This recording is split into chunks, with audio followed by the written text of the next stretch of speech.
Mutual ફંડનું ભવિષ્ય શું હોય છે? મ્યુચ્યુઅલ ફંડમાં કેમ અત્યારે રોકાણનો પ્રવાહ વધી રહ્યો છે? મ્યુચ્યુઅલ ફંડનું આગળ ગણિત શું રહેશે? મ્યુચ્યુઅલ ફંડની અંદર કેમ રોકાણ કરવું જોઈએ?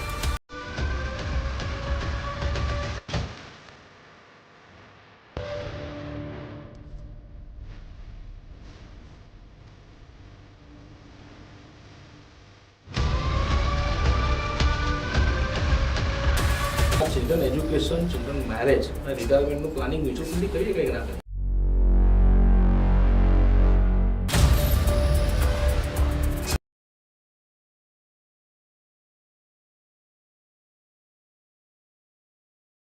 જય સ્વામિનારાયણ. રવિવારની સવારે રવિભાઈની યુટ્યુબ ચેનલ પર આપ સૌનું હાર્દિક સ્વાગત છે. આજે નવો એક પોડકાસ્ટ લઈને આપણી સમક્ષ ઉપસ્થિત થયો છું. પોડકાસ્ટની શરૂઆત કરતાં પહેલાં આપણો પરિવાર આર્થિક રીતે સુખી, સ્વસ્થ અને સંપન્ન બની રહે એ બદલ ભગવાન સ્વામિનારાયણ ચરણોમાં પ્રાર્થના. આજે પોડકાસ્ટની અંદર આપણા મહેમાન સાથે વાત કરીએ તો મહેમાન આપણને જે પ્રશ્નોના જવાબ આપવાના એવા 2-3 પ્રશ્ન તમને કહી દઉં કે મ્યુચ્યુઅલ ફંડનું ભવિષ્ય શું હોય છે, મ્યુચ્યુઅલ ફંડમાં કેમ અત્યારે રોકાણનો પ્રવાહ વધી રહ્યો છે, મ્યુચ્યુઅલ ફંડનું આગળ ગણિત શું રહેશે, મ્યુચ્યુઅલ ફંડની અંદર કેમ રોકાણ કરવું જોઈએ, એવા બેઝિકથી લઈને એડવાન્સ લેવલના પ્રશ્નો આપણે લઈશું.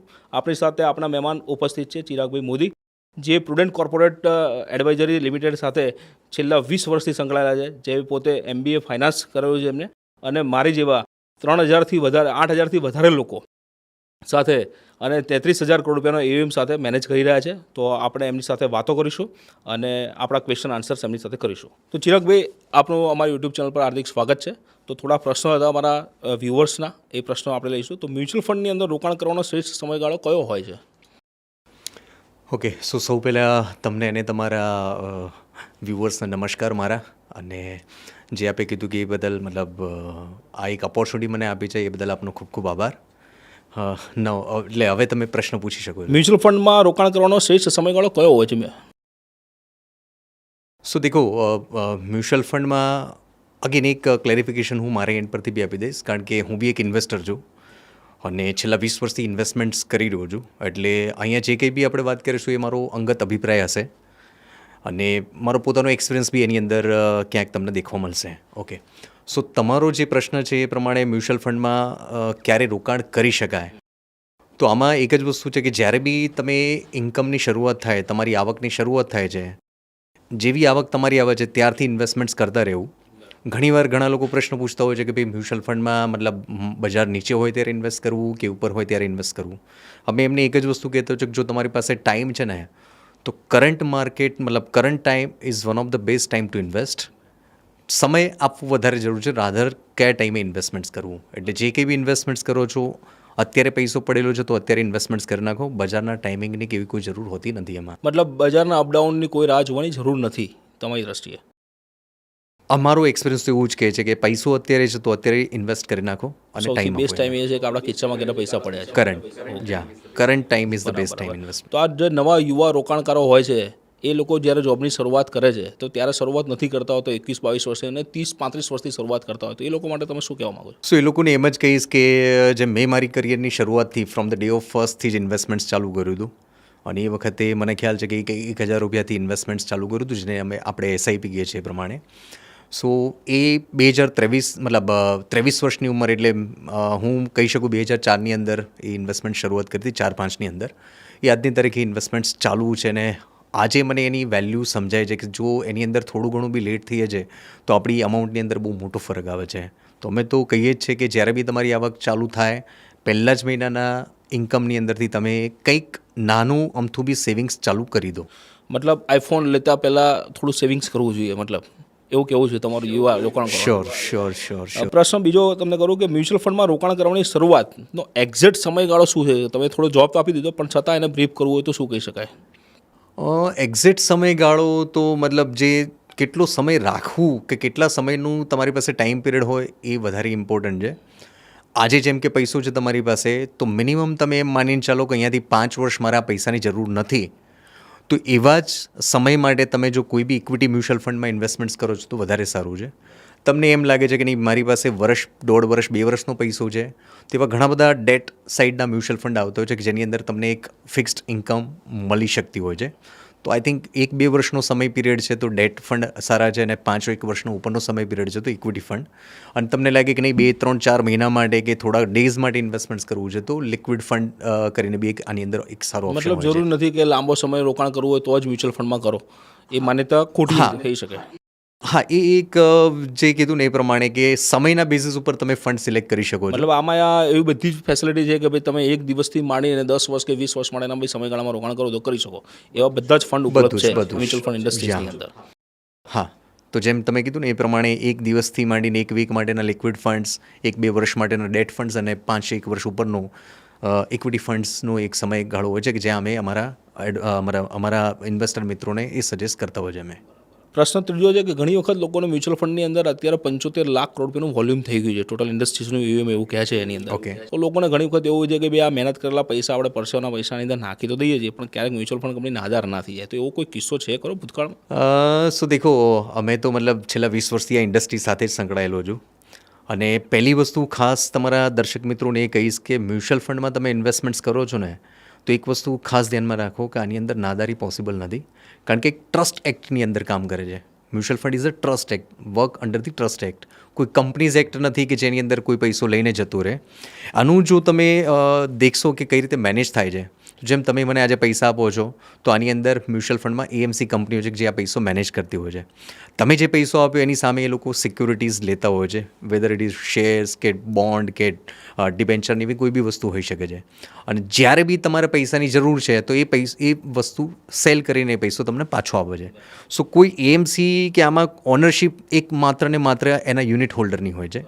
સો એવું કોઈ પ્રશ્ન એવું કોઈ વસ્તુ મેં છેલ્લા 20 વર્ષમાં નથી દેખેલી. અને હા, આના પહેલાં બી સીઆરબી, કદાચ તમને ધ્યાનમાં હશે, સીઆરબી મ્યુચ્યુઅલ ફંડ એક એક્ઝામ્પલ એવું છે કે જે અમે અમારા સમયની અંદર અમારા ઘણા ઇન્વેસ્ટર મિત્રોને આપતા હતા કે સીઆરબી એફડી બી હતું ને સીઆરબી મ્યુચ્યુઅલ ફંડ હાઉસ બી હતું. સો આઈ થિંક સીઆરબી એફડી આજ દિન સુધી લોકોને પૈસા નથી મળ્યા મારી જાણ પ્રમાણે, બટ સીઆરબી મ્યુચ્યુઅલ ફંડના પૈસા વિધિન 90 ડેઝ એ જે કંઈ બી એસેટ્સ હતી એ સેલ કરીને એ પૈસો ઇન્વેસ્ટરને પાછો આપી દીધો. સો આ એક સારું પાસું છે મ્યુચ્યુઅલ ફંડનું. બરાબર. મ્યુચ્યુઅલ ફંડ ઇન્ડસ્ટ્રીઝની અંદર કોઈ કંપની ઉઠી ના શકે, મતલબ તમારું એવું કેવું છે? યસ. કારણ કે બધા જાયન્ટ નામ છે એની અંદર. ઇવન એક વસ્તુ એડ કરવા માંગીશ આની અંદર કે ઘણા એવા મ્યુચ્યુઅલ ફંડ હતા કે જે લોકોએ એક્ઝિટ કરવી હોય ઇન્ડિયાની અંદરથી, તે લોકો જ્યાં સુધી એ મ્યુચ્યુઅલ ફંડ બીજાને આપી ના શકે, મતલબ બીજી કોઈ કંપનીને, ત્યાં સુધી એ લોકો એક્ઝિટ બી નથી થઈ શકતા. They have to manage. જેમ એસ્કોટનું ક્વોન્ટ નામ થયું, મતલબ આમાં મર્જર થઈ શકે, Yeah. એક્વિઝિશન થઈ શકે, નામ ચેન્જ થઈ શકે, પણ કંપની બંધ ના થઈ શકે. અને એ ત્યારે જ નીકળી શકે કે જ્યારે એ અસેટ બીજા કોઈને આપી શકતા હોય કે આપતા હોય. ક્યારેક એવું બની શકે કે થોડું ડિલે કરી શકે પૈસા આપવામાં? ડિલે તો મતલબ જે તમને કીધું 90 ડેઝનું ક્લોઝ હોય છે આની અંદર, 90 દિવસની અંદર ઇન્વેસ્ટરના પૈસા પાછા આપવાના હોય છે જો તમે મેનેજ નથી કરી શકતા તો. બરાબર. મતલબ કોઈ પણ કંપની ઉઠી ના શકે. Yes. એવું છે. બરાબર. મતલબ નિશ્ચિત થઈને રોકાણ કરવું જોઈએ, અને જેટલા પૈસા તમે રોકાણ કરી શકો એની કરતાં મને તો એવું લાગે છે કે 5 થી 10% વધારે રોકાણ કરવા જોઈએ, કારણ કે પૈસા આપણા છે, જેટલા વધારે આપણે રોકીશું એટલા જ વધારે આપણને પાછા મળવાના છે, એવું તમારું કહેવું છે? એ છે. અને જે તમને કીધું ને કે આ ટ્રસ્ટ એક્ટની અંદર છે એટલે એવું કોઈ પ્રશ્ન જ નથી રહેતો. ચોથો પ્રશ્ન કે મ્યુચ્યુઅલ ફંડનું આગળનું ભવિષ્ય શું દેખાય છે તમને? જેમ અત્યારે 75 લાખ કરોડ રૂપિયાની ઇન્ડસ્ટ્રી થઈ ગઈ છે, અને મને જ્યાંથી સુધી યાદ છે ત્યાંથી 1987થી આની શરૂઆત થઈ છે ઇન્ડિયાની અંદર ધીમે ધીમે, તો લગભગ ઓલમોસ્ટ 40 વર્ષની આજુબાજુનો સમયગાળો થઈ ગયો. તો આગળનું ભવિષ્ય શું રહેશે? કે આવા જ CAGR રહેશે, અથવા તો આવી રીતે જ કંપનીઓની અંદર આવશે અને આવી રીતે જ ઇન્વેસ્ટમેન્ટ કરશે? ઓકે, બહુ સારો પ્રશ્ન છે. હું તમને 20 વર્ષ પહેલાં લઈ જાઉં અને પછીથી આગળના 20 વર્ષમાં શું થઈ શકે છે એ બી વાત કરી લઈએ આપણે એમાં.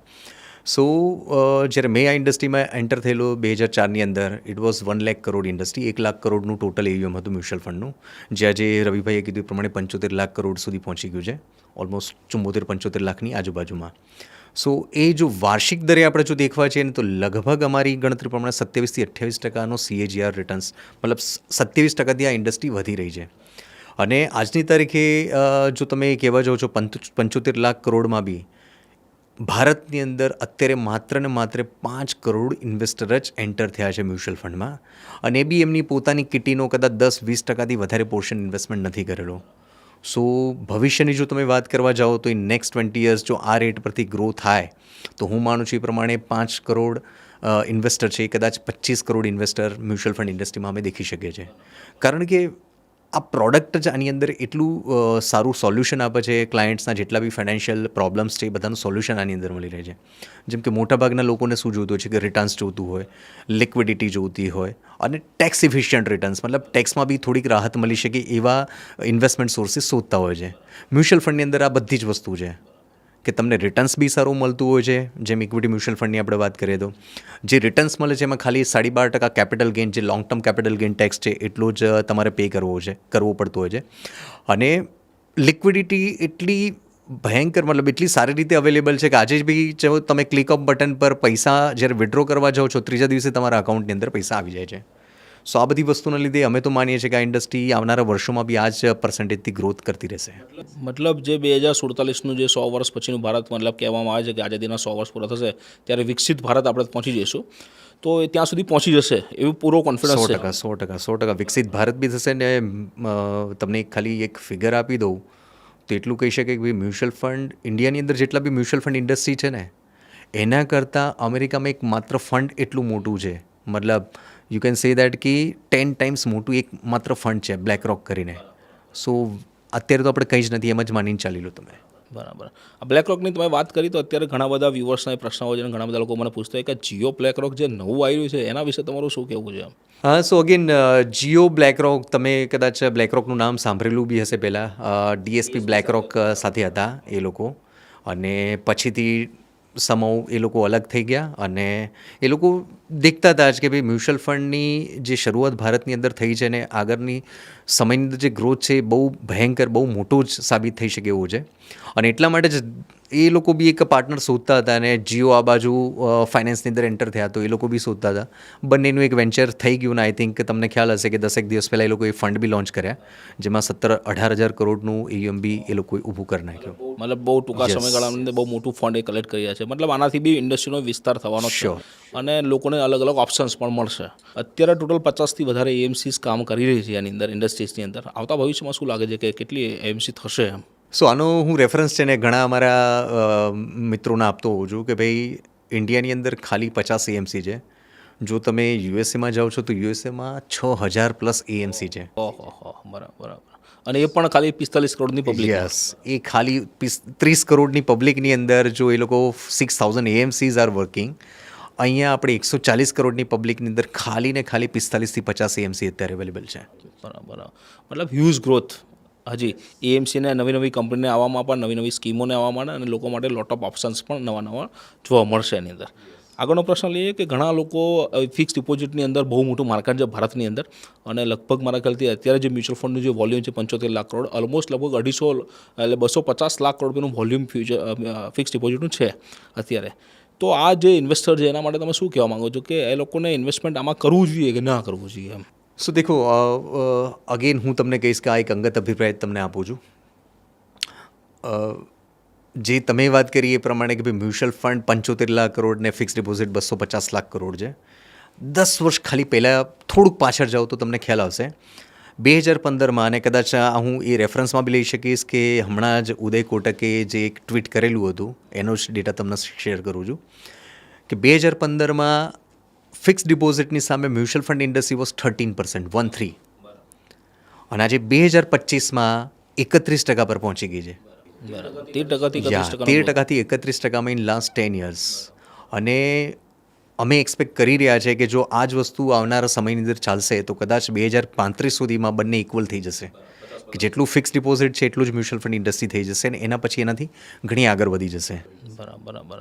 મતલબ મ્યુચ્યુઅલ ફંડ ઇન્ડસ્ટ્રી કન્સિસ્ટન્ટ, આ ફિક્સ ડિપોઝિટવાળા જે ઇન્વેસ્ટરો છે એ લોકો થોડા ડરતા હોય છે માર્કેટથી કે ભાઈ માર્કેટની અંદર, તો માર્કેટ વિશે થોડી વાત કરીએ આપણે કે શેર માર્કેટ, હું તો ઘણી વખત એવું કહેતો હોઉં છું કે તમે શેર નથી લેતા, તમે ભાગીદારી, શેરનો ગુજરાતી શબ્દ ભાગીદાર, બરાબર, અને તમે કોઈ બિઝનેસને બાય કરો છો તો પાર્ટનરશિપ કરવા માટે તમારે ઓછામાં ઓછો 10 વર્ષનો સમયગાળો આપવો જોઈએ. એના માટે તમારું શું કહેવું છે? સો ચોક્કસ વાત તમારી સાચી છે એ પ્રમાણે, ને અમે આઈ થિંક અમે તો શીખેલા બી છે અને અમારા વડીલોએ બી અમને એ જ કીધું છે કે જો જીવનમાં પૈસો બનાવવો હોય ને તો કાં ધંધો કરો કાં ધંધામાં ઇન્વેસ્ટ કરો. એટલે હું તો એ ફિલોસોફીથી મારા ફાધરે મને કીધેલું એટલે છેલ્લા 20 વર્ષથી એ જ વસ્તુ એડોપ્ટ કરીને ચાલું છું. એટલે ધંધો તો નથી કરી શક્યા બટ હા, ધંધામાં investment from the day of ફર્સ્ટથી કરતા આવ્યા છે અને આજે એનું વળતર બી અમને દેખાઈ રહ્યું છે એમાં. બરાબર. આ જે ફિક્સ ડિપોઝિટના જે રોકાણકારો છે એ લોકોને બેલેન્સ ફંડ અને હાઇબ્રિડ ફંડ કેવું રહે એના માટે એમ થોડું ભલે ઓછું રિસ્ક લેવા ઓકે, માંગતા હોય. એટલે ઘણા ઇન્વેસ્ટર મિત્રો હોય છે કે જે લોકો ફિક્સ ડિપોઝિટની બહાર નથી નીકળતા, બટ એ લોકોના માટે અત્યારે ખરેખર તમારે જાગવાની જરૂર છે. કારણ કે ફિક્સ ડિપોઝિટનું રિટર્ન્સ ડે બાય ડે ઇન્ડિયામાં તમે દેખશો તો ઓછું થતું જાય છે. જેમ એક સમયે 12-13-14% બી ફિક્સ ડિપોઝિટ હોતા હતા, અત્યારે 7% પર આવીને ઊભી રહેલા છે.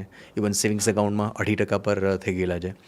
અને એની સામે જો તમે તમારો ઘર ખર્ચ દેખશો, જેને આપણે ઇન્ફ્લેશન સાથે ઘણીવાર મેચ કરતા હોય છે, તો એ ઘર ખર્ચ 10-12% પરનો છે. અને જ્યારે તમારી આવક 7%, મતલબ જે ફિક્સ ડિપોઝિટ મૂકે છે એની આવક 7% છે, એ બી પ્રી ટેક્સ, પોસ્ટ ટેક્સ તો કદાચ 5%ની આજુબાજુ રહેશે. એ 7%ની સામે 10-12-14%નો ખર્ચ, એટલે એક ગેરંટીથી તમે તમારા પૈસા ઓછા કરી રહ્યા છો. ઓછા કરીએ, આ down એક કરીએ. વસ્તુ જાણવાની જરૂર છે દર્શક મિત્રોએ. અને રહી વાત તમે જે કીધું ઓપ્શન એની સામે ફિક્સ ડિપોઝિટમાં, તો નવા જેટલા બી અમારા ઇન્વેસ્ટર મિત્રો હોય છે એ લોકોને અમે કહેતા હોય છે કે ભાઈ તમે એક નાની શરૂઆતથી શરૂઆત કરો. તમને લાગે છે કે મારે 100% બજારમાં રિસ્ક નથી લેવું, તો એવા ઘણા બધા ફંડ્સ છે જે આપણે કીધું એ પ્રમાણે હાઇબ્રિડ ફંડ્સ હોય છે, ઇક્વિટી સેવિંગ્સ ફંડ હોય છે કે જેમાં 10%-15% ઇક્વિટી અને બાકીનું તમારું ફિક્સ્ડ ઇન્કમ હોય છે. હાઇબ્રિડ જે તમે વાત કરી એ પ્રમાણે 40-50% થી 70% સુધીનું ઇક્વિટી અને રિમેનિંગ 30%થી લઈને 70% સુધીનું ડેટ. તો આવા બી તમે ઓપ્શનથી શરૂઆત કરી શકો છો. જેમ જેમ તમને કમ્ફર્ટેબલ તમે ઓપ્શન સાથે થાઓ છો, પછીથી તમે આગળ ઇક્વિટીમાં જાઓ. બરાબર. આ જે ઇક્વિટીનો પોર્શન છે આ 10%-15%ની અંદર પણ કદાચ મને એવું લાગે છે કે 8%-8%ની બદલે તમારું રિટર્ન 9% થઈ શકે. 1% આરામથી તો તમને 1-2% વધારે મળી રિટર્ન્સ શકે. વધારે તમે લઈ શકો છો કમ્પેર ટુ યોર એફડી.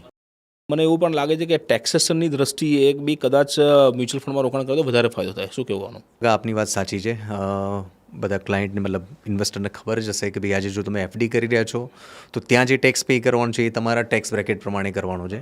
જ્યારે મ્યુચ્યુઅલ ફંડની અંદર ઇક્વિટી અને ઘણા બધા હાઇબ્રિડ ફંડ્સ કે જેની અંદર 65% ઉપરનું ઇક્વિટી પોર્શન હોય, તો ત્યાં તમે 2 વર્ષ, મતલબ 1 વર્ષ પછી તમારું long term capital gain tax આવે છે, જે 12.5%ના ઇન્ટરેસ્ટ પ્રમાણે, મતલબ 12.5% ભરવો પડતો હોય છે. અને એમાં બી ગવર્મેન્ટે 1.25 લાખ રૂપિયા સુધી તો તમને એક્ઝમ્પશન આપેલું છે, તો એનો બી ઉપયોગ તમે કરી શકો છો.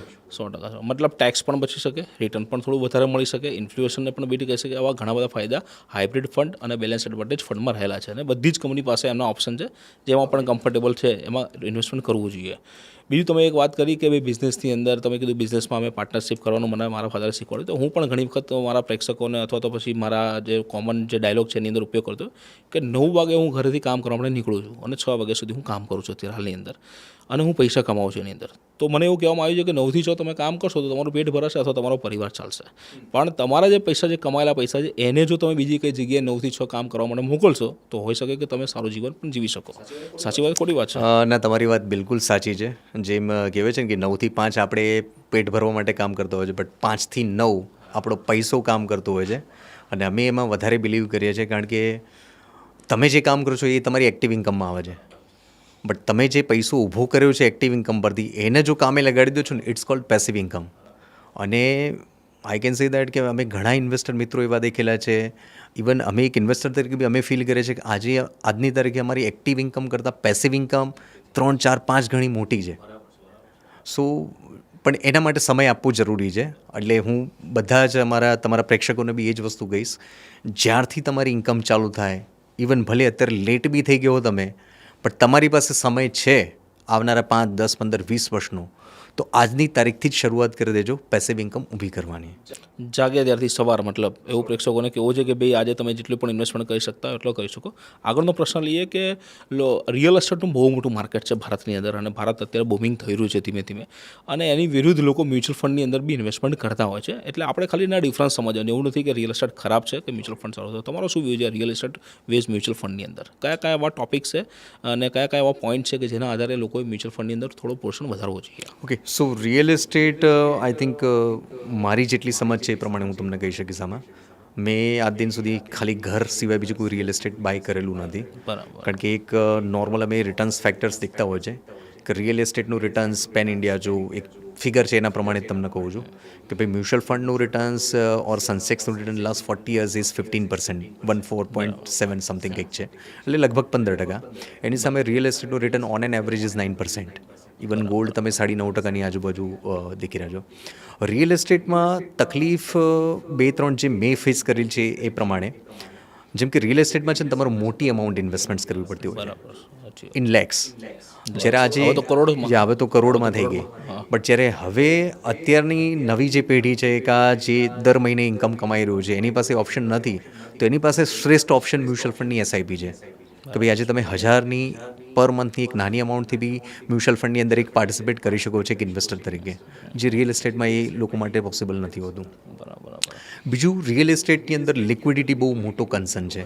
સાચી અને ઇવન આજની તારીખે સૌથી વધારે કેસીસ જો ચાલતા હોય ને કોર્ટમાં, that is on the real estate. બરાબર. અને મારી કોઈ એવી એક્સપર્ટાઇઝ નથી કે જેનાથી હું રિયલ એસ્ટેટમાં ઇન્વેસ્ટ કરી શકું. સો આ બધા ફેક્ટરને લીધે મેં ક્યારેય કર્યું નથી. બટ એટલું કહી શકીશ કે જો મને રિટર્ન્સની દ્રષ્ટિએ મ્યુચ્યુઅલ ફંડ મારી માટે સારું છે.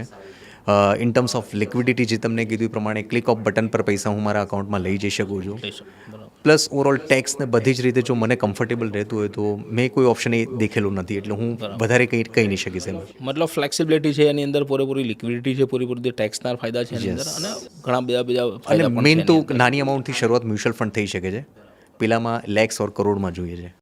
તમારો આટલો 20 વર્ષનો અનુભવ છે અને લગભગ 33,000 કરોડ રૂપિયાનો યુએમ તમારા જે મારી જેવા 8,000 લોકો છે ડિસ્ટ્રીબ્યુટર એ સંભાળી રહે છે, તો એમાં મોટામાં મોટા જે ક્લાયન્ટ હશે એનું કેટલું પોર્ટફોલિયો હશે એપ્રોક્સ? સો હા, એક ક્લાયન્ટ છે આપણે અમદાવાદના જ છે કે જેમનો પોર્ટફોલિયો અત્યારે લગભગ 95 કરોડની આજુબાજુ, 90 થી 95 કરોડ વચ્ચે હશે. ઓકે, એટલે 95 કરોડ રૂપિયા બી લોકો મ્યુચ્યુઅલ ફંડમાં ઇન્વેસ્ટમેન્ટ કરે છે. Yes sir. અને તમને એ ક્લાયન્ટની થોડીક ડિટેલ્સમાં તમારા દર્શક મિત્રોને બી જણાવી લઉં. એ ક્લાયન્ટને અમે મળ્યા હતા લગભગ 2012ની સાલમાં. 2012ની સાલમાં મને ખ્યાલ છે ત્યાં સુધી રફલી કદાચ 10 લાખનું લમસમ ઇન્વેસ્ટમેન્ટ એક સાથે અને 50,000ની એસઆઈપી એ ટાઈમ પર એમને કરેલી હતી, કારણ કે ઇન્ડસ્ટ્રીયલિસ્ટ હતા. બટ એક શરૂઆત કરી હતી અમારા સાથે. બટ અમે જેટલા બી ક્લાયન્ટ્સ હોય છે ને, જેમ અમારું પર્સપેક્ટિવ છે કે મ્યુચ્યુઅલ ફંડમાં લોંગ ટર્મ ઇન્વેસ્ટમેન્ટ પ્રિફર કરતા હોય છે, અને એક અમાઉન્ટ તમારે દિમાગમાં રાખવી પડે કે જેથી તમે એના માટે પ્રયત્ન કરી શકો. તો મને ખ્યાલ છે કે એ ક્લાયન્ટના મેં શરૂઆતમાં એ ટાઈમ પર ઇન્વેસ્ટમેન્ટ્સ કર્યું ત્યારે કીધું કે સાહેબ તમારો પોર્ટફોલિયો હું 10 કરોડ દેખું છું next 10 years in this industry with me. સાહેબ એ પછી 2012થી એ પોર્ટફોલિયો મે બી કદાચ 2018ની અંદર એની આજુબાજુ પહોંચી ગયો હતો. 2020ના કોવિડના સમય દરમિયાન એ અગેન 8 કરોડ કે 7 કરોડની આજુબાજુ બી હતો. એટલે બજાર જ એ રીતનું હતું. અને એ સમયે અમને ખ્યાલ છે કે એ ક્લાયન્ટને જ્યારે અમે મળવા ગયેલા હતા અને એમનું રિટર્ન્સ જે 14-15% આજુબાજુ હતું, પછી નેગેટિવ બી આવી ગયું હતું, ત્યારે બી અમે એ ક્લાયન્ટને એ જ કીધેલું કે સાહેબ આપણું જે પેલું 10 કરોડની ફિગર છે એ ધ્યાનમાં રાખવાની છે. જેવા 10 કરોડ અચીવ થઈ ગયા સમવેર ઇન 2021, એ પછીથી અમને 50 કરોડની ફિગર આપી ને હવે 100 કરોડની. હવે એક ક્લાયન્ટ અમને 500 કરોડ કહે છે કે નહીં, I would like to create a portfolio of 500 crore. મતલબ 500 કરોડ રૂપિયાનો પોર્ટફોલિયો બનાવવાની એ અમદાવાદમાં રહેતા ક્લાયન્ટની જ ઈચ્છા છે. તમે તો પાન ઇન્ડિયા ફરતા હશો અને ઘણા બધા ભારતના એડવાઇઝરને પણ મળતા હશો અને ઘણી બધી તમે ઇન્ટરનેશનલ મિટિંગ અથવા નેશનલ મિટિંગો કરી હશે. સૌથી મોટા જે ઇન્વેસ્ટર છે તમે સાંભળ્યું છે ત્યાં સુધી, કેવડા મોટા ઇન્વેસ્ટર છે, કેટલું મોટું? સો મેં જે દેખેલું છે એમાં ગુજરાતની અંદર મેં કીધું એ પ્રમાણે આ 95 કરોડનો મેં મોટો ઇન્વેસ્ટર દેખેલું છે. બીજો એક ઇન્વેસ્ટર બરોડાની અંદર છે જે 140 કરોડનું એક સિનિયર સિટીઝન છે, એને ઇન્વેસ્ટમેન્ટ્સ કરેલું છે અમારી સાથેલું. સૌથી મોટું ઇન્વેસ્ટર મતલબ બીજા કોઈની તો મને એટલું બધું ધ્યાનમાં નથી, બટ હા એક એસઆઈપીની અંદર બી જો સૌથી મોટો ઇન્વેસ્ટર કહી શકું તમને તો એક ભાઈ છે અમારા વાપીમાં અને એક પાલનપુરમાં, જેમને 1 કરોડની પર મંથની એસઆઈપી ચાલે છે. પર મંથ 1 કરોડ રૂપિયાની એસઆઈપી, શું વાત છે! મતલબ કેટલો કોન્ફિડન્સ છે માણસને કે ભાઈ ભારત કેટલું બૂમિંગ રહેશે એના માટે.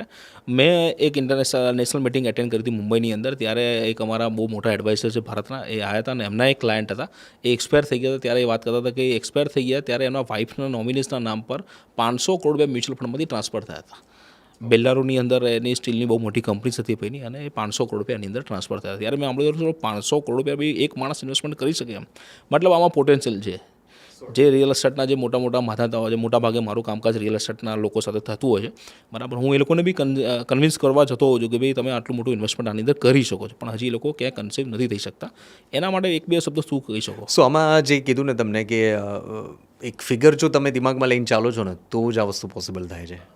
જેમ અમે અમારા કેસમાં બી એક સમયે દેખતા હતા કે જ્યારે 1000 રૂપિયાનું ઇન્વેસ્ટમેન્ટ્સ કરતા ત્યારે બી એવી ઈચ્છા તો હતી જ કે 1 કરોડનો પોર્ટફોલિયો મ્યુચ્યુઅલ ફંડમાં થાય. 1 કરોડનો થઈ ગયો પછી 5 કરોડનો થાય, 5 કરોડનું થઈ ગયું પછી નાવ ધ ટાર્ગેટ ઇઝ દેટ કે ભાઈ 10 ડિજિટ પોર્ટફોલિયો હોવું જોઈએ, એટલે કે એટલીસ્ટ 100 કરોડનો portfolio.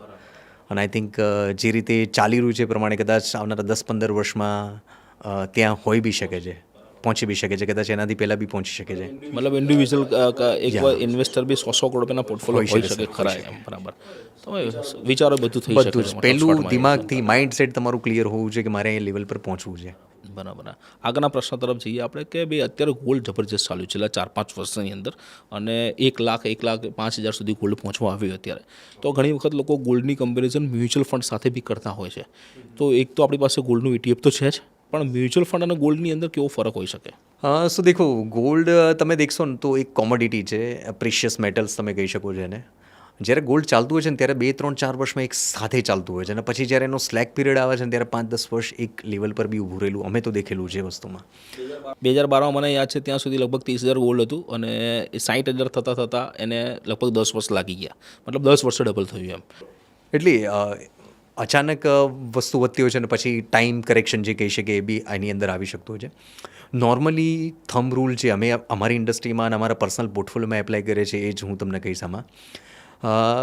In terms of gold I think પોર્ટફોલિયોના 10% હોવું જરૂરી છે, જેનાથી કદાચ કાલે ઉઠીને બજારમાં કંઈ બી અપ એન્ડ ડાઉન છે તો તમારું સંકટના સમયે ગોલ્ડ કામમાં આવતું હોય છે. એ પ્રમાણે 10% અમે ક્લાયન્ટને કહેતા હોય છે કે ભાઈ તમે એટલું 10% કોઈ બી કોમોડિટી તમારા પોર્ટફોલિયોમાં રાખી શકો છો.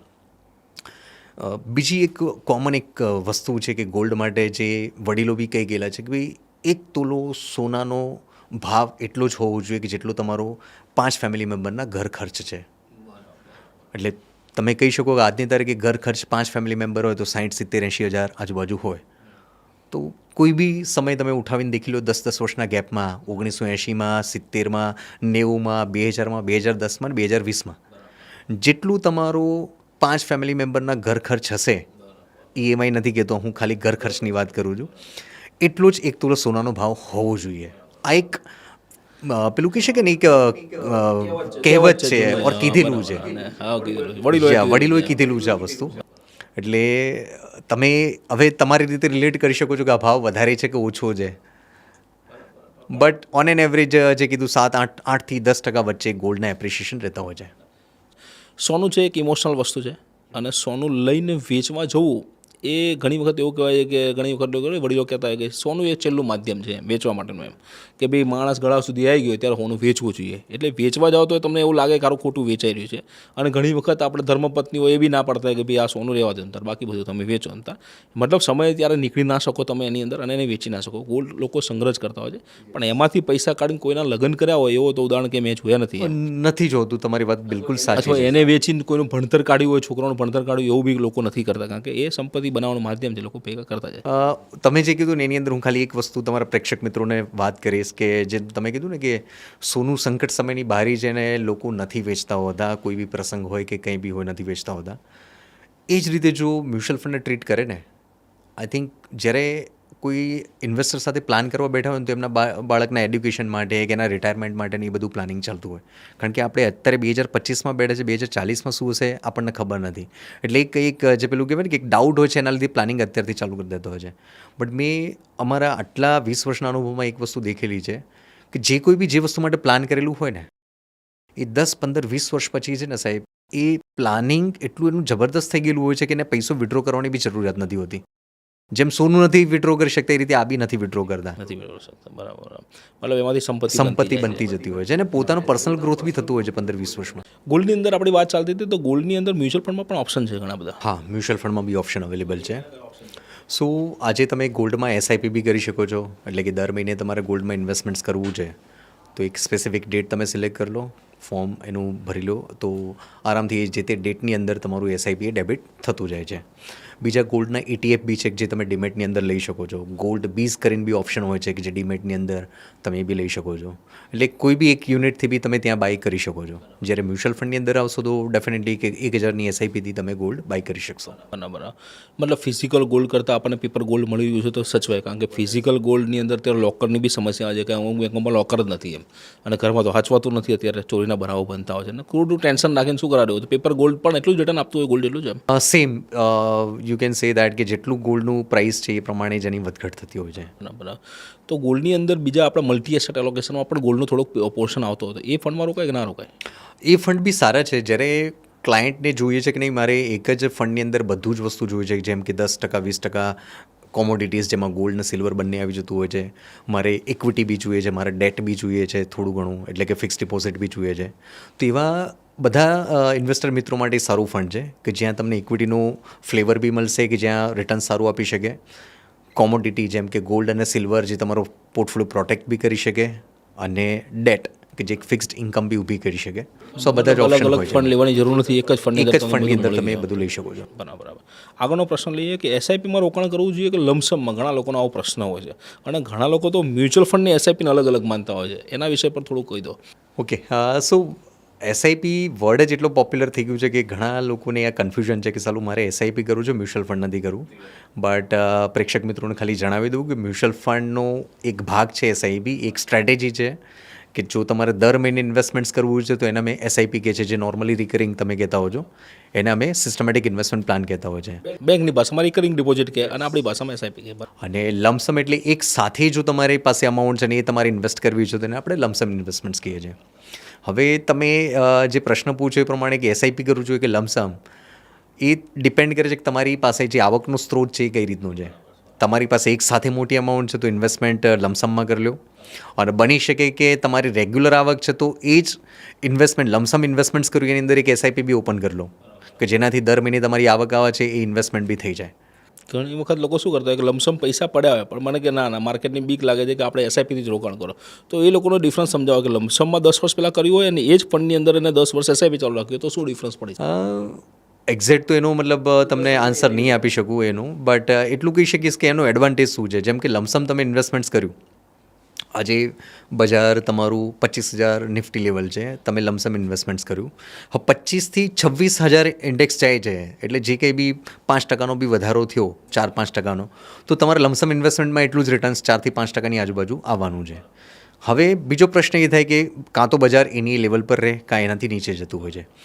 25નું 24 થયું તો થશે શું કે લમસમ ઇન્વેસ્ટમેન્ટમાં તો નુકસાન છે, બટ તમારું જે નવું ઇન્સ્ટોલમેન્ટ એસઆઈપીનું આવે ને 24,000 ઉપર ઇન્વેસ્ટ થઈ રહ્યું છે. એટલે આમાં બંને બાજુ ક્લાયન્ટને એડવાન્ટેજ છે. જો બજાર વધ્યું તો લમસમમાં ફાયદો થાય છે, અને બજાર ઘટ્યું તો એસઆઈપીના લીધે તમારી એક એવરેજ નીચે આવે છે. બટ આ જ પ્રોસેસ જો તમે 5-10 વર્ષ ચાલુ રાખો છો તો ડેફિનેટલી એક મોટી અમાઉન્ટ તમારી પાસે આવશે. અને હું એવું માનું છું કે જો 10 વર્ષનું ઇન્વેસ્ટમેન્ટ કરતા હોય તો, અને લમસમ આજે પૈસા પડ્યા હોય 10 લાખ રૂપિયા પડ્યા તમે, અને તમે એને એવું માનો કે 10 લાખનું એસઆઈપીના માધ્યમથી નાખું 10 વર્ષની અંદર, તો મને એવું લાગે છે કે લમસમથી જો 10 લાખ નાખી દેવા હોય તો એ 30 થઈ ગયા હશે, પણ ઓલા એસઆઈપીના માધ્યમથી થયા હશે, આપણે 12% રિટર્ન કાઉન્ટ કરીએ છીએ અંદર, તો એ ડબલ થયા હશે. બરાબર. અગ્રી, તમારી વસ્તુથી એગ્રી કરું છું. અને એને એસઆઈપી તો નહીં, હું એસટીપી કહીશ. ઇવન એક ઓપ્શન આની અંદર એ બી છે, એસટીપી સિસ્ટમેટિક ટ્રાન્સફર પ્લાન બી છે. એસઆઈપી કેવું છે કે તમારા બેંકમાંથી ડેબિટ થઈને ફંડમાં ઇન્વેસ્ટ થાય છે, જ્યારે એસટીપીમાં શું થઈ ગયું છે, એમ તમે કીધું કે 10 લાખ પડ્યા છે અને એ મેં લિક્વિડ ફંડમાં ઇન્વેસ્ટ કરી દીધા કે જેની અંદર 4-5% રિટર્ન્સ મને મળે, અને એમાંથી દર મહિને ઓર દર વીકે તમે જે સિલેક્ટ કરો છો એના બેઝિસ પર ઇન્વેસ્ટમેન્ટ થતું જાય છે ઇક્વિટી મ્યુચ્યુઅલ ફંડની અંદર. અમારા અનુભવની અંદર અમે એ દેખેલું છે કે આજે કોઈ બી ક્લાયન્ટ વર્ષ ઉપરની એસટીપી કરે છે, એસટીપી, તો બની શકે કે જ્યારે શરૂઆત કરે છે ને ત્યારે એને ફાયદો થાય છે 2-3 મહિના 4 મહિનામાં, બટ એનું મોટાભાગના કેસમાં કદાચ તમને કહી શકીશ કે એનું જ્યારે લાસ્ટ ઇન્સ્ટોલમેન્ટ એસટીપીનું આવે છે ને વર્ષની એન્ડમાં, ત્યારે જે વસ્તુની શરૂઆત કરી હતી એના કરતાં ઘણું ઉપર પડે છે. એટલે જો એસટીપી બી કરવી છે તો આઈ થિંક 2 મહિના 3 મહિના 6 મહિના ઇઝ મોર દેન ઇનફ, જો તમને એટલો ડર લાગતો હોય તો. બાકી લમસમ ઇન્વેસ્ટમેન્ટ્સ અત્યારે પડે છે તો અમે એ જ લમસમ ઇન્વેસ્ટમેન્ટ જ પ્રિફર કરીએ છીએ. આગળનો પ્રશ્ન લઈએ કે જેમ કે આપણે 3 રીતની વાત કરીએ, કે એસઆઈપીની વાત કરી કે મ્યુચ્યુઅલ ફંડમાં મુખ્ય રોકાણની 4 રીત છે, એની પર બી મારો એક વિડીયો છે, એની પર 4 રીત છે. પહેલી એસઆઈપી છે, બીજી લમસમ છે, એસટીપી છે, અને એસડબ્લ્યુપી. હવે આપણે ચોથી રીત પર કે એસડબ્લ્યુપી. એસડબ્લ્યુપીની અંદર રોકાણ કેટલું ફાયદાકારક હોઈ શકે નિવૃત્તિ પછી, અને અત્યારે કદાચ યંગ જનરેશન બી લેવી હોય તો એને શું ફાયદો થઈ શકે એસડબ્લ્યુપીથી? સો દેખો, જેટલા બી તમે અલગ અલગ પદ્ધતિ કીધી, એસઆઈપી, એસટીપી, એસડબ્લ્યુપી અને લમસમ, દરેકની પેલું કહેવાય ને કે ઇન્ડિવિજ્યુઅલ ચોઇસ બી છે, અને ડિપેન્ડ કરે છે કે તમારી આવક અને તમારી ઉંમર કેટલી છે. જેમ કે શરૂઆતનો ફેઝ હોય છે કોઈ બી, જ્યારે કમાવાનો પહેલાં 20 વર્ષનો ફેઝ, 25થી લઈને 45 વર્ષનો ફેઝ, તો ત્યાં અમે કહીએ છીએ કે એ ફેઝ એવો છે કે જ્યાં you need to અક્યુમ્યુલેટ the units. તમારે સંપત્તિ ઓર ઇન્વેસ્ટમેન્ટ અક્યુમ્યુલેટ કરવાનું છે, એટલે કે ભેગું કરવાનું છે. એવા સમયની અંદર જો તમારી આવક દર મહિનાની છે તો ગો ફોર ધી એસઆઈપી. તમને લાગે કે તમે બિઝનેસની અંદર છો અને દર મહિને કે દર વર્ષે કંઈક એક અમાઉન્ટ બચાવી શકો તો ગો ફોર લમસમ, જ્યારે બી એ તમારી પાસે આવે છે ત્યારે. તમને માર્કેટનો ડર લાગતો હોય તો તમે એસટીપીનો યુઝ કરો છો, જ્યારે ચોથી જે વસ્તુ છે SWP સિસ્ટમેટિક વિડ્રોલ પ્લાન આપણે કહીએ છીએ, અમે અમારા મોટાભાગના ક્લાયન્ટને સજેસ્ટ કરીએ છીએ કે SWP ઓપ્શન તમે ત્યારે જ લો કે જ્યારે તમારી ઉંમર 58-60 વર્ષ પછીની થઈ ગઈ હોય તો, મતલબ જ્યારે તમારી ઇન્કમ બંધ થઈ ગઈ હોય પછીથી તમે એ જો કરો છો તો વધારે સારું છે. એટલે એક કહેવાય કે ભાઈ શરૂઆતની એજમાં આપણે પેલું શું કહો છો સ્લાઇડર લપસણી દેખેલી હશે, બરાબર? લપસણીમાં તમે દેખશો ને તો પાછળની સાઈડ પર એના પગથિયા આવશે. એ પહેલાં 20 વર્ષ અમે એને કહીએ છીએ SIP. તમારે પહેલાં 20 વર્ષ SIPની જેમ એ એડ કરતું જવાનું છે. જ્યારે તમને લાગે કે ના હવે અમારી ઇન્કમ બંધ થઈ ગઈ છે, એ પછીથી તમે SWP ઓપ્શન લેશો, જે પેલું સ્લાઇડરમાં નીચે ઢોળાવ આવે છે એને આપણે કહીએ છીએ, ત્યારે SWP લેવાય. એટલે કે પહેલાં 20, 25, 30 વર્ષ SIP અને પછીના 30, 40 વર્ષ માટે SWP. એસડબ્લ્યુપીની અંદર આ લોકો જે 60 વર્ષની તમે વાત કરી કે એસડબ્લ્યુપીની, તો એક ડિફરન્સ એ બી સમજવું હતું કે રેન્ટેડ ઇન્કમ અને એસડબ્લ્યુપી એની અંદર શું મેજર ડિફરન્સ હોઈ શકે? રેન્ટેડ ઇન્કમ એટલે જો તમે મતલબ એમ કહેવા માગો છો કે આજે કોઈ જગ્યા પર રિયલ એસ્ટેટ ઇન્વેસ્ટમેન્ટ્સ કર્યું છે ને એની rented income. Okay, so rented income if you look at in Ahmedabad, કદાચ આજે 1 કરોડનું બી ઘર હોય ને તો ત્યાં તમને વાર્ષિક જે રેન્ટ મળતું હોય, મતલબ મંથલી રેન્ટ 30,000ની આજુબાજુ, કદાચ 30,000 થી 35,000 બેઝડ ઓન ધ લોકેશન આવતું હોય છે. રફલી આપણે ગણીને ચાલી શકીએ કે 2 થી 3% યીલ્ડ પડે. 30,000 બી ગણી લો તો 3.5% થયું. એમાંથી તમે તમારું મેન્ટેનન્સમાં બાદ કરો કે સમારકામનું જે કંઈ બી હોય એ માઇનસ કરો અને ટેક્સ બી નીકાળી દો, એ બધું નીકાળો તો હાર્ડલી તમારી પાસે 2% યીલ્ડ આવે છે. હવે 2%ની સામે જે તમે SWP કીધું, તો SWPમાં એક ઓપ્શન એવું છે કે તમારી ઉંમર 50, 55, 60 વર્ષની છે અને તમને લાગે છે કે તમારે દર મહિને અમાઉન્ટની બી જરૂર છે, તો ત્યાં અમે અમારા ઇન્વેસ્ટર મિત્રોને કહેતા હોય છે કે ભાઈ 7 થી 8% વિડ્રોલ થાય એ પ્રમાણે તમે ઓપ્શન સિલેક્ટ કરી લો. તો આજે 1 કરોડ રૂપિયા તમે ઇન્વેસ્ટમેન્ટ્સ કરેલા છે એ જ SWP ઓપ્શનની અંદર, તો વાર્ષિક 7 થી 8 લાખ રૂપિયા તમને મળે એ રીતે અમે પ્લાનિંગ કરીને આપતા હોય છે. ફાયદો એનો એ બી થતો હોય છે કે જે વસ્તુની અંદર આપણે ઇન્વેસ્ટ કરે છે, લેટ્સ સે કે ઇક્વિટી મ્યુચ્યુઅલ ફંડ છે, તો ત્યાં આપણે 15% રિટર્નની ગણતરી રાખતા હોય છે.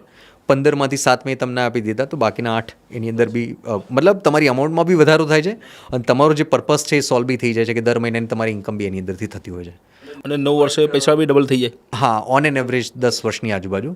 બટ એટલી ગણતરી રાખવાની કે તમારે 55-60 વર્ષ પછી જ આ ઓપ્શન એક સારો રહેતો હોય છે. જ્યારે તમારી પાસે ઇન્કમનો સ્ત્રોત ના હોય ત્યારે આ વસ્તુ વધારે સજેસ્ટ કરતા હોય છે. અને રેન્ટેડ ઇન્કમની અંદર એવું પણ હોય કે ભાઈ ટાઈમે ન પણ આવે, 10 તારીખ કીધું હોય તો કદાચ 15 તારીખ આપે, 20 તારીખ આપે, એના લગ્ન પણ આવી જાય, કદાચ કોઈક એક્સપાયર થઈ જાય, ક્યાંક બહાર જતો રહે, ક્યાંક એને મંદી આવે, તે જે આ બધું બનતું હોય છે અંદર. પણ SWPની અંદર એવું એવું કોઈ જ માથાકૂટ નથી. પહેલી તારીખે તમારા અકાઉન્ટની અંદર આવી જાય. પેલામાં તો ઘણીવાર એવું બી થતું હોય કે તમારો ભાડુઆત છે એ ગયો તો you need to search for another one. બીજો કોરોના જેવી પરિસ્થિતિની અંદર તમારે 2 મહિના પછી છોડી બી દેવું પડે, જ્યારે આમાં છોડવાનું ના આવે, પહેલી તારીખ. એટલે એવું કહેવાય છે કે SWPનો ઇન્સ્ટોલમેન્ટ અને પેન્શનનો ઇન્સ્ટોલમેન્ટ પહેલી તારીખે આવી જ જાય. મેં જે ડેટ સિલેક્ટ કરી છે એ ડેટ પર આવી જ જશે પૈસો તમારો. મેં એક ફંડ થોડું સર્ચ કર્યું હતું અને એક એક્સ ફંડનું આપણે નામ નથી આપતા, પણ એક્સ ફંડ એવું છે કે જેની અંદરથી 6%ના વિડ્રો લીધેલું, મહિને 50,000 રૂપિયાનું વિડ્રો લીધેલું હોય આપણે, અને 1 કરોડ રૂપિયાનું ઇન્વેસ્ટમેન્ટ હોય.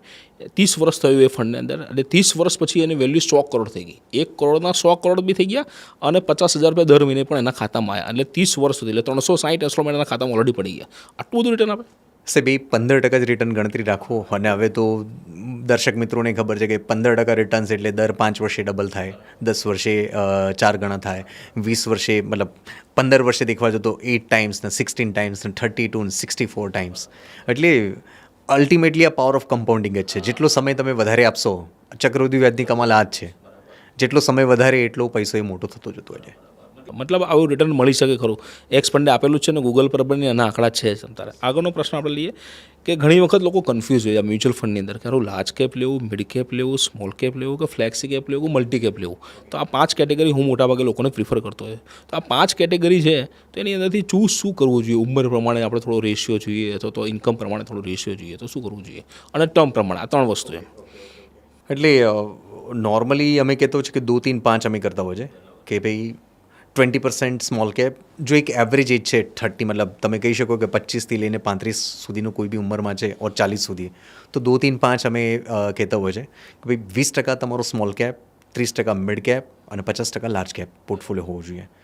તમે આજે ઇન્ડસ્ટ્રીમાં પહેલી જ વાર આવી રહ્યા છો, શરૂઆત જ છે અને તમને હજી બી કમ્ફર્ટેબલ તમે નથી, તો 100% લાર્જ કેપથી ચાલુ કરો, જે મોટી કંપનીઓનું ફંડ આવતું હોય છે ત્યાં તમે કમ્ફર્ટેબલ થાઓ. પછી મિડ કેપનું અલોકેશન થોડુંક લઈ લો અને વધારે રિટર્ન્સ જોઈએ તો પછી સ્મોલ કેપ. બટ 2-3-5 એક આઈડિયલ એલોકેશન છે. એ જ પ્રમાણે બી તમને જો કહેવા જવું તો આઈ થિંક કદાચ જો 50-60 વર્ષ પછીથી તમે આવો છો તો જેટલું લાર્જ કેપ પ્રપોર્શન તમારી અંદર વધારે એટલી સ્ટેબિલિટી પોર્ટફોલિયોની વધારે, અને જેટલી એજ નાની એટલું સ્મોલ મિડ કેપનું અલોકેશન વધારે રાખશો તો એટલું વધારે રિટર્ન્સ મળશે. એટલે બહુ વધારે રિટર્ન લેવા જાય તો બહુ વધારે રિસ્ક બી ઊભું થઈ જાય. બરાબર.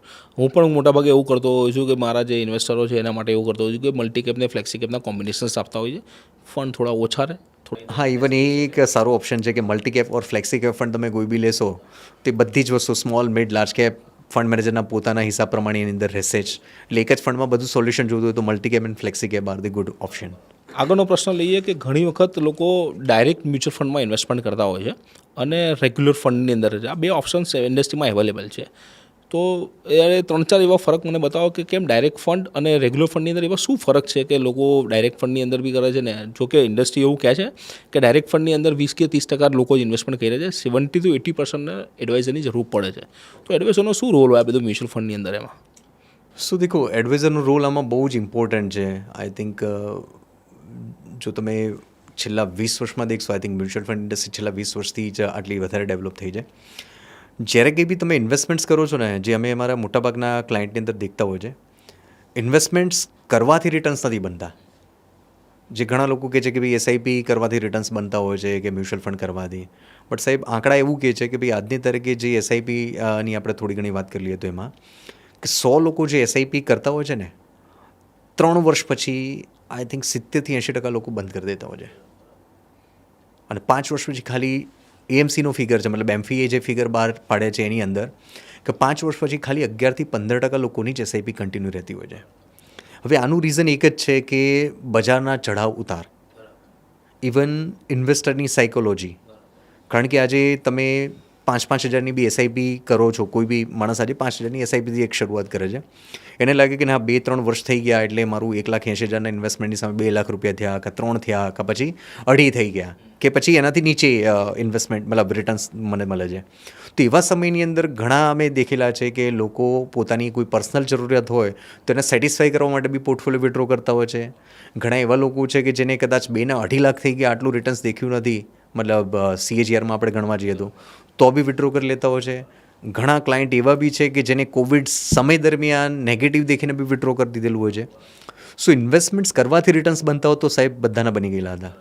આમાં એડવાઇઝરનો રોલ એ જ આવે છે કે જે તમારું ગોલ માટે પ્લાન કરેલું છે, જે મેં તમને પહેલાં બી કીધું કે ભાઈ અમારે એક ક્લાયન્ટને અમે કીધા હતા કે 10 કરોડ કરવા છે ને આજે 100 કરોડ પર પહોંચ્યા છે, તો એના પાછળ સાયકોલોજી બહુ જ કામ કરે છે. જ્યારે બી એ ઇન્વેસ્ટર હલે ને ત્યારે અમે એને કોલ એની સાથે કરતા હોય છે કે ભાઈ અત્યારે બજારની અંદર નીકળવાનું નહીં બટ એડ કરવાનો સમય છે. તો આ જ્યારે તમારી સાથે કોઈ નથી હોતું, તમારે ખભા ઉપર હાથ રાખીને કહેવાવાળું કે હેન્ડ હોલ્ડિંગ કરવાવાળું ના હોય ને, ત્યારે તમે તમારી રીતે ડિસિઝન લેતા હો છો. જ્યારે આ કોઈ હોય ને તો ત્યારે તમે ન્યુટ્રલ થઈને વિચારતા હો છો. સો કહી શકીશ કે આઈ થિંક માઉન્ટ એવરેસ્ટનું એક્ઝામ્પલ તમને લઈ શકું. માઉન્ટ એવરેસ્ટ સર કરવાવાળા જેટલા બી લોકો છે ને એ એના શેરપા સાથે જ હોય છે, ઇન્ડિવિજ્યુઅલ નથી થતા. હું ઘણી વખત એક ઉદાહરણ આપતો હોઉં છું કે અહીંથી અમદાવાદથી અંબાજી ચાલતા જવું હોય ને તો સંઘ જોઈએ. 100% સંઘ બી જોઈએ. ઇવન સચિન તેંડુલકરનું આપણે એક્ઝામ્પલ આપતા હોય છે ઘણીવાર કે ગલી ક્રિકેટ તમારે રમવું છે તો એમાં કોઈ પ્રેક્ટિસની જરૂર નથી, but if want to be international player તો ત્યાં તમારે સચિનને જો જરૂર પડી છે તો આપણે તો જરૂર પડે જ. અને આપણે જે ઇન્વેસ્ટમેન્ટ્સ કરી રહ્યા છીએ આવનારા 20-30 વર્ષ માટેનું પ્લાન કરી રહ્યા છે, તો તમારે બજારની અંદર આવનારા 7,000 દિવસ ઊભા રહેવું ને એ બી એક બહુ મોટું ચેલેન્જ છે. અને એ ચેલેન્જ તમારું ઓછું કરવાનું કામ કે પછી તમને એની અંદર સપોર્ટ કરવાનું કામ તમારો એડવાઇઝર કરે છે. સો હું તો એટલું કહી શકીશ કે જો એડવાઇસ વગર તમે કરવું એ અઘરી વસ્તુ છે આની અંદર. એટલા માટે જ 20-30% લોકો જે ડાયરેક્ટમાં જાય છે ને અગેન તમે એનું બી દેખશો તો મોટાભાગે એસઆઈપી સ્ટોપ કરવાવાળા લોકો ત્યાંથી જ મળતા હોય છે આપણને. મતલબ મહાભારત ટાઈમની અંદર બી અર્જુન બી બાણ તો ચલાવતો હતો પણ એને બી કૃષ્ણની તો જરૂર પડી હતી અથવા દ્રોણાચાર્યની જરૂર પડી હતી, મતલબ રાખવો જોઈએ. એ તો તમે બહુ સારું એક્ઝામ્પલ આપ્યું કે જ્યારે દુર્યોધનને પૂછ્યું શું જોઈએ છે તો એમને કર્ણની સેના માગી હતી, જ્યારે અર્જુને ખાલી શ્રી કૃષ્ણનો સાથ માગ્યો.